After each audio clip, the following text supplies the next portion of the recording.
In January 1923, one American dollar bought 17,000 German marks. By November, $1 bought 4,200 billion marks. In January, a loaf of bread in Berlin cost 163 marks. By November, that same loaf cost 200 billion marks. A German student ordered coffee for 5,000 marks, and by the time he finished drinking it, the second cup cost 7,000. Prices were doubling every 3.5 days. Workers were paid twice daily so they could rush to the shops before their wages became worthless. Housewives carried money in wheelbarrows and laundry baskets. Children built towers from bundles of banknotes that had more value as kindling than as currency. This was not a natural disaster.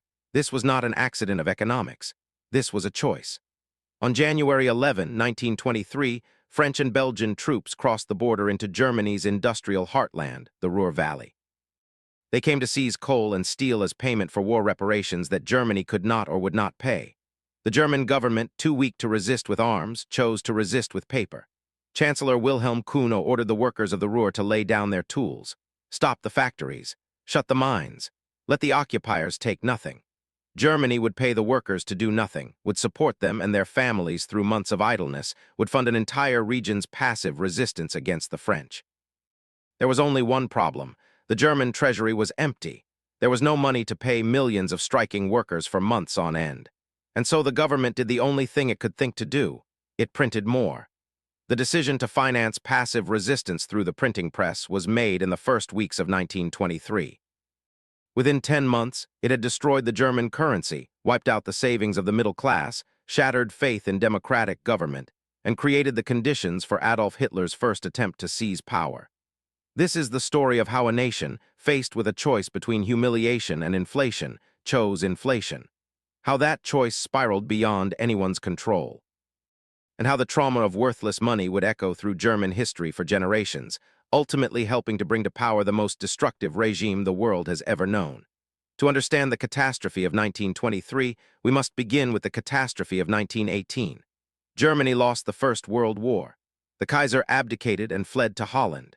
A republic was proclaimed in Weimar, a city chosen precisely because it was far from revolutionary Berlin. The new government inherited a ruined country, nearly 2 million soldiers dead, an economy exhausted by 4 years of total war, a population radicalized by hunger and defeat. And then came the bill. The Treaty of Versailles, signed in June 1919, held Germany solely responsible for the war and demanded reparations on a scale never before imposed on a defeated nation. The final figure, established in 1921, was 132 billion gold marks. This was more than Germany's total gold and foreign currency reserves. It was more than the nation could conceivably pay while also feeding its people and rebuilding its economy. Germany made its first payment in June 1921. To do so, the government had to buy foreign currency with paper marks. This began the devaluation. Before the war, 4 marks bought $1. By the end of 1921, it took 180 marks to buy the same dollar. By the end of 1922, the exchange rate had deteriorated to 7,000 marks per dollar. Inflation was already serious before the Ruhr crisis. The government had financed the war itself largely through borrowing rather than taxation, leaving a mountain of debt. The reparations burden made everything worse. But in early 1922, the currency briefly stabilized. For a few months, it seemed the situation might be manageable. Then Germany fell behind on its deliveries of coal and timber. France had its own war debts to pay, primarily to the United States and Britain. French Prime Minister Raymond Poincaré had little patience for German delays. When shipments fell 10% short of the agreed amount, Poincaré decided to take what was owed by force. On January 11, 1923, 60,000 French and Belgian troops crossed into Germany and occupied the Ruhr Valley. This was the industrial heart of the nation. The Ruhr produced 80% of Germany's coal, 80% of its iron and steel. Without the Ruhr, Germany was crippled. The German army was limited to 100,000 men by the Treaty of Versailles. France had 750,000. Military resistance was impossible. The Weimar government faced a choice: submit to the occupation and cooperate with the extraction of German resources, or resist through other means. Chancellor Wilhelm Kuno, a businessman without party affiliation who had been appointed to find a technocratic solution to Germany's problems, chose resistance. But it would be passive resistance. The workers of the Ruhr would strike. The railroad workers would refuse to move French trains. The bureaucrats would refuse to process French orders. The factory owners would shut their gates. Germany would give France nothing. The policy was popular. Germans across the political spectrum rallied behind the Ruhr camp, the struggle for the Ruhr. For a moment, the bitterly divided nation was united in defiance. French soldiers were met with silent crowds and shuttered shops. Production in the Ruhr fell to nearly zero, but passive resistance had a cost. 2 million workers in the Ruhr and the occupied Rhineland were now idle. They needed to be fed. Their families needed to be housed. The government had promised to pay their wages, to compensate the factory owners, to support the entire resistance effort. The German treasury, already stretched to breaking point, could not bear this burden through taxation or borrowing, and so the Reichsbank began to print. The printing presses had been running before January 1923. They had been running since the war. But after the Ruhr occupation, they began to run faster than anyone had imagined possible. By mid-1923, more than 30 paper factories were supplying the Reichsbank. 1,800 printing presses were producing banknotes around the clock. 133 private companies had been contracted to help. The German government was spending 7 times more than it collected in taxes. The difference was made up entirely with newly printed money. At first, the inflation seemed manageable. Workers received their wages. Shops remained open. The economy continued to function, if not well, then at least recognizably. But as more and more paper marks flooded the system, the currency began to lose value faster than anyone could adjust. In January 1923, $1 cost 17,000 marks. By May, the average monthly exchange rate had risen to 47,000 marks. By June, it was 192,000. The acceleration was becoming exponential. Prices began to behave in ways that defied ordinary experience. A newspaper reported that a cup of coffee that cost 5,000 marks at the beginning of a meal cost 8,000 by the time the diner finished.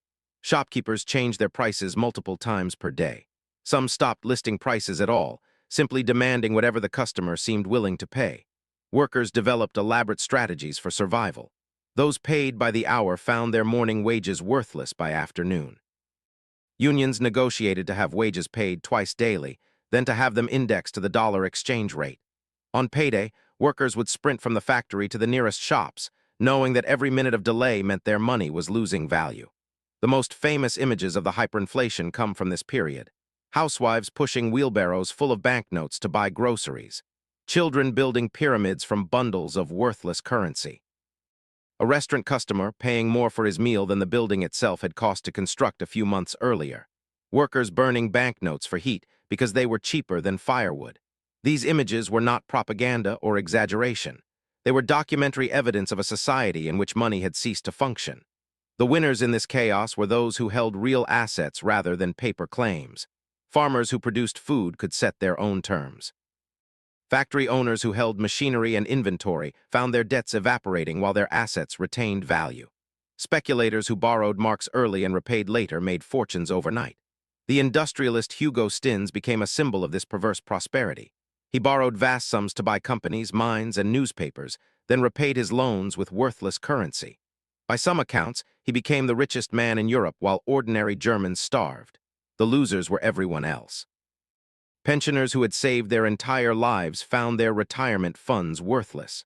War widows whose husbands had died for the fatherland discovered their survivors' benefits could not buy a loaf of bread. The middle stand, Germany's middle class of shopkeepers and professionals and civil servants, watched their careful savings evaporate.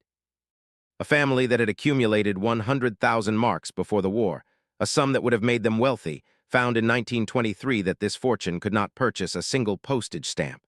The social fabric began to tear. Crime surged as desperate people stole food and coal. Suicide rates climbed. Prostitution spread as families found no other way to survive. In the countryside, urban dwellers were caught stealing from farms. Farmers began refusing to sell food for money at all, demanding goods in barter instead. The cities emptied of the resources they needed to survive. Food riots broke out. Townspeople marched into the countryside to loot farms. The government, overwhelmed, could do little but print more money and hope the crisis would somehow resolve itself. By August 1923, Chancellor Cuno's government had lost all credibility. A nationwide wave of strikes, organized by communists but supported by workers across the political spectrum, paralyzed the country. 3.5 million workers walked off their jobs, demanding not higher wages but a change of government. On August 12, Cuno resigned. His successor was Gustav Stresemann, leader of the conservative German People's Party. Stresemann understood that passive resistance was destroying Germany faster than the French occupation ever could. On September 26, 1923, he announced the end of the Ruhr camp. German workers would return to their jobs. Reparations deliveries would resume. The decision was rational, it was necessary, and it was political suicide. By abandoning resistance, Stresemann handed ammunition to every extremist who accused the Weimar government of weakness and betrayal. The communists called him a tool of the capitalists. The nationalists called him a traitor to Germany. In Bavaria, a 34-year-old Austrian veteran named Adolf Hitler saw his opportunity. November 1923 was the month of maximum catastrophe. The exchange rate reached its peak, 4,200 billion marks to $1. A loaf of bread that had cost 163 marks in January now cost 200 billion. A pound of meat cost 4,800 billion marks. A glass of beer cost 4 billion. 400 trillion marks of paper currency were now in circulation, and it was not enough. The printing presses could not keep up with the rate at which money was losing value. There were physical shortages of banknotes even as those banknotes became worthless. The Reichsbank issued notes with denominations of 100 trillion marks. Workers brought home wages in suitcases and spent them within hours. Restaurants stopped accepting payment at the beginning of a meal, requiring customers to pay at the end when prices would inevitably be higher. Some businesses simply closed their doors, unable to function in an economy where prices changed by the hour. Unemployment, which had remained low during the inflation because employers could always afford to hire at wages that would soon be worthless, suddenly exploded. At the end of 1922, unemployment stood at 2.8%. By October 1923, it reached 19%. By November, 23%. By December, 28%. The hyperinflation had impoverished the great majority of Germans. The middle class had been destroyed. Pensioners, civil servants, anyone who lived on fixed incomes had been wiped out. The social contract between the Weimar Republic and its citizens had been shattered. It was in this atmosphere of desperation and rage that Adolf Hitler made his move. On the evening of November 8, 1923, Hitler and 600 armed stormtroopers burst into the Bürgerbräukeller, one of Munich's largest beer halls, where 3 Bavarian government officials were addressing a crowd of 3,000. Hitler fired his pistol into the ceiling and announced that the national revolution had begun. He planned to march on Berlin, as Mussolini had marched on Rome the year before. He expected the army and police to join him, expected the German people to rise in his support, expected the Weimar Republic to collapse under the weight of its own failures. The beer hall putsch failed. The Bavarian officials who had initially appeared to support Hitler under duress escaped and organized resistance. The next morning, when Hitler and 2,000 followers marched through Munich, they were met by a contingent of state police. Shots were fired. 16 Nazis and 4 policemen died. Hitler fled, was arrested 2 days later, and was charged with high treason. The putsch was a fiasco, but it was a fiasco that made Hitler a national figure. His trial became a platform for his ideas. The sympathetic judges allowed him to give lengthy speeches defending his actions as patriotic. He was sentenced to 5 years in Landsberg prison, but served only 8 months, during which he dictated Mein Kampf. 1 week after the putsch, on November 15, 1923, the Weimar government finally acted to end the hyperinflation. Finance Minister Hans Luther introduced a new currency, the Rentenmark, backed not by gold but by mortgages on German land and industrial assets. The Reichsbank was forbidden from printing money to cover government deficits. The stabilization worked with almost miraculous speed. Within weeks, prices stopped rising. Within months, the economy began to recover. By 1924, Germany was stabilizing under the Dawes Plan, which restructured reparations payments and provided American loans to restart the economy. The hyperinflation of 1923 lasted less than a year in its most acute phase. The currency was stabilized, the economy recovered, and Germany enjoyed several years of relative prosperity before the Great Depression struck in 1929. On the surface, the crisis had been overcome. Beneath the surface, the damage was permanent. The destruction of the German mark had wiped out the savings of millions of middle-class families. These were the people who had believed in thrift, in hard work, in playing by the rules. They had done everything right, and they had lost everything. Their faith in the established order, in parliamentary democracy, in the institutions of the Weimar Republic, never recovered. The trauma of hyperinflation became embedded in German political consciousness. For decades afterward, Germans would show an almost pathological fear of inflation. a willingness to accept unemployment and austerity rather than risk even modest price increases. This fear would shape German economic policy long after most Germans had any personal memory of wheelbarrows full of worthless banknotes. More immediately, the crisis had delegitimized the Weimar Republic in the eyes of millions. The government that had printed worthless money, that had failed to protect its citizens' savings, that had surrendered to the French in the Ruhr, was not a government that commanded loyalty or respect. The extremist parties fed on this disillusionment. The communists promised revolution and the overthrow of capitalism. The Nazis promised national rebirth and revenge against Germany's enemies. Both parties grew stronger in the chaos of 1923, and both would threaten the Republic repeatedly in the years that followed. Hitler drew specific lessons from the failure of his putsch. He concluded that power could not be seized by frontal assault. The army and police had remained loyal to the constitutional order, at least when tested directly. Instead, he would undermine democracy from within, using elections and propaganda and paramilitary intimidation to achieve what armed insurrection could not. The 16 men who died in the March on Munich became martyrs in Nazi mythology. November 9 became a sacred date on the Nazi calendar. Every year, the survivors would reenact the march, touching their flags to the blood banner that had been carried that day. The failed putsch became a founding myth of the Nazi movement. When the Great Depression struck in 1929, it awakened all the traumas that the stabilization had suppressed but not healed. Unemployment surged again. Banks failed again. Middle-class families who had rebuilt their savings after 1923 watched them evaporate again. The anger and despair that had fueled the extremists in 1923 returned with redoubled force. This time, Hitler was ready. He had learned from his mistakes. He had built a disciplined party organization. He had refined his propaganda techniques. And he had millions of voters who remembered 1923, who blamed the Weimar Republic for their suffering, who were ready to follow anyone who promised to restore Germany's greatness. In January 1933, Adolf Hitler was appointed Chancellor of Germany by President Paul von Hindenburg. Within months, he had dismantled what remained of democratic government. Within years, he had launched the war and the genocide that would define the 20th century. The road to Auschwitz did not begin in 1923, but 1923 was a crucial way station on that road. The hyperinflation did not cause Nazism, but it created the conditions in which Nazism could flourish. It destroyed faith in democratic institutions. It radicalized millions of ordinary Germans. It demonstrated that the established order could fail catastrophically, and that those who played by the rules could lose everything. This is the true cost of the decision to print money.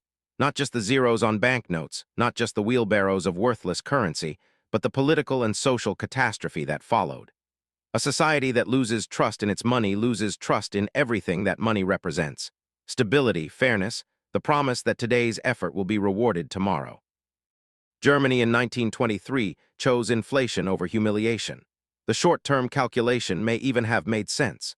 Passive resistance bought time, demonstrated German resolve, eventually forced the French to negotiate. But the long-term consequences extended far beyond anything the decision-makers of 1923 could have imagined. The Weimar hyperinflation has become the definitive cautionary tale about monetary policy. Whenever a government runs large deficits, whenever a central bank expands its balance sheet, whenever inflation begins to rise, someone invokes Germany 1923.